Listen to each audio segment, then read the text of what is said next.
नमस्कार दोस्तों, महाकाल न्यूज में एक बार फिर से आप सभी का स्वागत है। दोस्तों, आज इस वीडियो में हम भोजपुरी इंडस्ट्री के दो म्यूजिक डायरेक्टर के बारे में बात करने वाले हैं।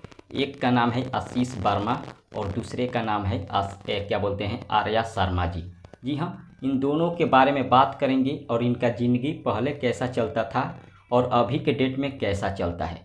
चलिए, सबसे पहले हम बात कर लेते हैं आर्या शर्मा जी के बारे में।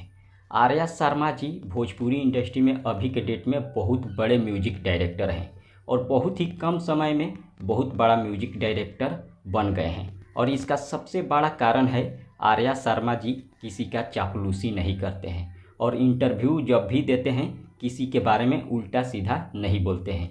और यही कारण है भोजपुरी इंडस्ट्री में जितने भी गाने आते हैं लगभग 100 में से 95 गाने का म्यूजिक आर्या शर्मा जी देते हैं, क्योंकि सभी लोग उनको गाना देते हैं म्यूजिक बनाने के लिए, वे चापलूसी नहीं करते हैं। और रही बात आशीष वर्मा जी का, आशीष वर्मा जी भी पहले बहुत बड़े म्यूजिक डायरेक्टर थे, लेकिन अभी के डेट में चापलूसी के चक्कर में पड़ गए हैं और अभी के डेट में इनका कैरियर बर्बाद हो गया है। पहले, आज से 2 साल पहले जो भी गाना आता था सभी के गाने में आशीष वर्मा जी का म्यूजिक देखने को मिलता था, लेकिन अभी के डेट में देखा जाए तो आशीष वर्मा जी को काम तक नहीं मिलता है। और इसका सबसे बड़ा कारण है क्योंकि ये सबसे बड़ा चापलूस बन गए हैं और चापलूसी इतना ना ज़्यादा करते हैं, ख़ास तौर पर खेसारी लाल यादव के खिलाफ़ हमेशा बोलते हैं और यही कारण है कि इनको काम नहीं मिलता है। और आज के डेट में ये और भी ज़्यादा चापलूस बन गए हैं और भी ज़्यादा खेसारी लाल यादव के खिलाफ़ बोलने लगे हैं, क्योंकि इनको काम नहीं मिल रहा है और खेसारी लाल यादव भी काम नहीं देते हैं।